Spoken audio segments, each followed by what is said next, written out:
आदिनाथ भगवान नमो नमः। आदिनाथ भगवान, आदिनाथ भगवान नमो नमः। बंधुओं, अक्षय तृतीया के सुपावन अवसर पर अध्यात्म के अक्षय पुरुष परमात्मा आदिनाथ भगवान को भाव भीनी वंदन। आज अक्षय तृतीया का दिन है। भगवान आदिनाथ की बहुत याद दिलाता है। प्रत्येक महापुरुष इस धरती पर विशेष विशेषताओं के साथ अवतरित होते हैं। आदिनाथ भगवान भी एक विशेष पुरुष थे। उनका हर कार्य विलक्षण था। संपूर्ण संस्कृति के प्रणेता, जिन्होंने इस सृष्टि को अशी मशी कृषि, कैसे खाना, कैसे पीना, कैसे रहना, कैसे जीवन यात्रा करना, सब कुछ उन्होंने सिखाया। तो उनके लिए यही कहना होगा कि मुझे तुमने दाता बहुत कुछ दिया है, तेरा शुक्रिया है, तेरा शुक्रिया है। उन्होंने जो हमें दिया शायद ही किसी और ने हमें दिया हो। जब भगवान आदिनाथ राजा थे, उन्होंने बहुत अच्छे से अपनी राज्य व्यवस्था का पालन किया। उसके बाद जब सभी को अच्छी से सुंदर व्यवस्था दे दी, उन्होंने दीक्षा लेने की सोची। उनके साथ अनेक और लोगों ने भी दीक्षा ली। राजे, महाराजे, उग्रवंशी, भोगवंशी राजा लोगों ने, और भी सेठों ने, और भी बहुत सारे लोगों ने दीक्षा ली। दीक्षा लेने के बाद एकांत में ध्यान किया, मौन रहे, चौविहार बेला बेले तप किया।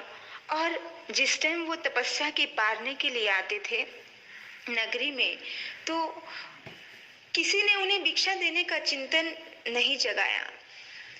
मन में ही नहीं आता था किसी के, क्योंकि राजा रहे थे तो सब लोग, कोई अपनी कन्या देता, कोई अपने हीरे जवाहरत देता, कोई घोड़ा देता, कोई हाथी देता कि राजन स्वामी इसे स्वीकार करो, इसे स्वीकार करो। लेकिन भगवान नगरी में आते और मौन ही लौट जाते। किसी को पता ना चला कि इन्हें किस चीज की आवश्यकता है। ये भी, इसके पीछे भी बहुत बड़ा रहस्य था, क्योंकि चीज सामने होते हुए भी और बुद्धि ना जागे तो मतलब समझ लेना कि हमारे उदय कर्म बहुत जबरदस्त थे। ऐसे ही पूरे भव में भगवान आदिनाथ ने बैलों के मुंह पर छिक्का बांधा था। उसी के प्रताप से वो हर रोज निकलते तो थे, उन्हें हाथी, घोड़े, हीरे, मानक, मोती, कन्याएं तो मिलती थी, बहुत सारे देने के लिए तैयार रहते थे। लेकिन वो अब वो संन्यास आश्रम में थे, वो संत बन चुके थे, इस श्रमण बन चुके थे, इसलिए उन्हें इन सब चीजों की जरूरत नहीं थी। लेकिन भोजन की किसी ने नहीं पूछा। क्यों? क्योंकि उन्होंने बैलों के मुंह पर छीका लगा दिया था। और कहते हैं 12 घड़ी तक बैलों को बांधा। ऐसे भगवान आदिनाथ ने पूर्व जन्म में जब बांधा तो उनको 12 मास तक खाना नहीं मिला, क्योंकि वो उदय कर्म की वजह से। तो ध्यान रखना कि बंधुओं, कभी भी किसी को भी भोजन में अंतराय नहीं देना, क्योंकि कहते हैं जरा कर्म देख कर करिए, इन कर्मों की बहुत बुरी मार है। नहीं बच सका है परमात्मा, फिर औरों का क्या एतबार है। ना ही भगवान हमें बचा सकता है, ना ही भगवान बच सकता है। हर जीव को कर्मों का भुगतान देना पड़ता है।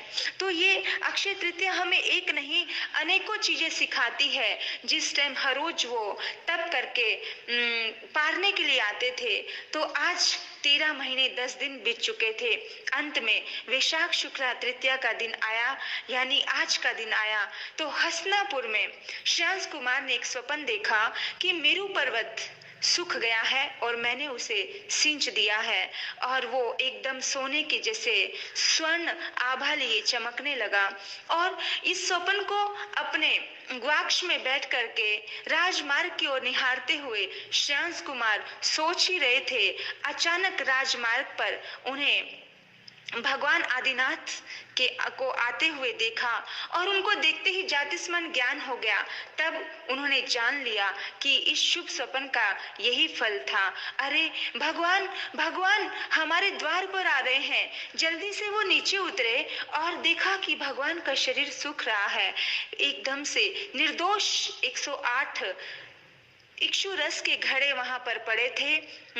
तो इक्षु रस उन्होंने बड़े प्यार से भक्ति भाव से उनको बहराया और भगवान ने अपनी अंजलि कर दी और वो इक्षु रस पी करके अपने 1 साल का तप का पारना किया। और जैसे ही पारना किया अहो दानम की ध्वनियां बजने लगी। अहो दानम की देव दुंबिया हुई, फूलों की वर्षा हुई, सोना चांदी की वर्षा हो रही थी। सभी धन्य धन्य कर रहे थे।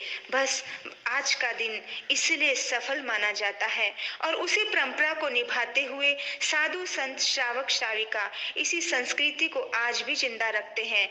और आज हमारे साधु संत और श्रावक श्राविकाएं बहुत बहुत बहुत कई अधिक मात्रा में ऐसे 2-2 साल की तपस्या करते हैं, एक दिन उपवास और एक दिन पारना। उन सभी के लिए बहुत बहुत धन्यवाद है जो इस परंपरा को आज भी ऐसे ही यथावत निभा रहे हैं। आज भगवान आदिनाथ का पारना हुआ। श्रेयांश कुमार ने दान दिया। आज से दान की परंपरा शुरू हुई। इसी घटना को लक्ष्य में रखकर आज के दिन वर्षी तप पारना शुरू किया जाता है। प्रत्येक धर्म में तपस्या का बहुत महत्व होता है। हमारा इतिहास कहता है तीर्थंकर भी अपनी साधना का प्रारंभ तपस्या से ही करते हैं, संसार का अंत भी तपस्या से करते हैं। और अनेकों अनेकों उदाहरण है कि भगवान ऋषभ देव की पुत्री ने 60,000 वर्ष तक आइंबिल तप किया था। भगवान महावीर के जीव ने जो पूर्व भाव में नंदन के भाव में 11,80,645 मास खमन किए थे। तपस्या का प्रभाव होता है। जब तक तपस्या चलती रही द्वारिका सुरक्षित रही। जैसे ही तपस्या का अभाव हुआ द्वारिका ध्वस्त हो गई। धन्ना अनगार का भी नाम आपने सुना होगा। 32 करोड़ स्वर्ण मुद्राओं का स्वामी था। 32 रानियों का स्वामी था। 32 पकवान हर दिन भोगता था। भगवान महावीर की देशना सुनी और वैराग्य हो गया। आजीवन बेले की तपस्या और पारने में आइंबिल करते थे। इतिहास बड़ा लंबा है तपस्या का। वर्तमान में भी तपस्या बहुत सारे तपस्वी ऐसे ही तप करते हैं। इस दिन का बहुत ज्यादा महत्व है। जप से, तप से, दान से आज इस दिन किया गया जब तप दान अक्षय होता है, सफल होता है, कभी भी खाली नहीं जाता है। धन्य है वो लोग जो वर्षी तप कर रहे हैं। मैं उनके आध्यात्मिक जीवन के प्रति मंगल कामना करती हूँ और ऐसे ही निरंतर आगे बढ़े। उनके जीवन में सुख शांति सिद्धि प्रकट हो। सिद्धत्व की यात्रा वो संपन्न करे। इन्हीं सद्भावना से मैं उनको बार बार उनके लिए मंगल कामना करती हूँ। क्योंकि मेरे बंधुओं, जो तप करता है, जो तपस्या से जुड़ता है, वो अपनी बहुत ज्यादा निर्जरा करता है। जो व्यक्ति तपस्या करता है उसका तेजो शरीर दीप्त होता है। जिसका तेजो शरीर विकसित होता है उसका आभामंडल तेजोमय बनता है। जिसका आभामंडल तेजोमय बनता है उसका व्यक्तित्व आकर्षित होता है। अधिक खाने वाले व्यक्ति का व्यक्तित्व कभी आकर्षित नहीं होता। उसका आभामंडल भी तेजोमय नहीं होता। ज्ञाता सूत्र में 20 कारण तीर्थंकर गोत्र में बताए हैं। उसमें से तप और दान ये 2 महत्वपूर्ण कारण बताए गए हैं। शालिभद्र ने खीर का दान दिया, असीम वैभव प्रकट हुआ। तो किसी ने घी का दान दिया, उसको भी असीम वैभव प्रकट हुआ। तो आज का दिन दान देने का भी है और आज का दिन तप करने का भी है। आज का दिन बहुत महत्वपूर्ण दिन है। आज वैदिक परंपरा में भी बहुत कुछ बड़े बड़े सुंदर सुंदर घटनाएं घटी हैं और श्रमण परंपरा में भी बहुत सुंदर घटनाएं घटी हैं। ऐसे अक्षय तृतीया, आखा तीज, वैशाख, इसका महत्व बहुत महत्वपूर्ण है, स्थान है। बहुत आज के दिन की कुछ महत्वपूर्ण जानकारियां आज के दिन वैदिक परंपरा में ब्रह्मा जी के पुत्र अक्षय कुमार का अवतरण दिवस था। माँ अन्नपूर्णा का जन्म था। आज के दिन ही परशुराम का भी जन्म हुआ था और आज के दिन ही कुबेर को खजाना मिला था। आज के दिन ही माँ गंगा का धरती पर अवतरण हुआ था और आज के दिन ही सूर्य भगवान ने पांडवों को अक्षय पात्र दिया था। आज के दिन ही महाभारत का युद्ध समाप्त हुआ था, धर्म की विजय हुई थी। आज का दिन ही वेदव्यास जी ने महाकाव्य महाभारत की रचना कर गणेश जी के साथ वो शुरू किया था।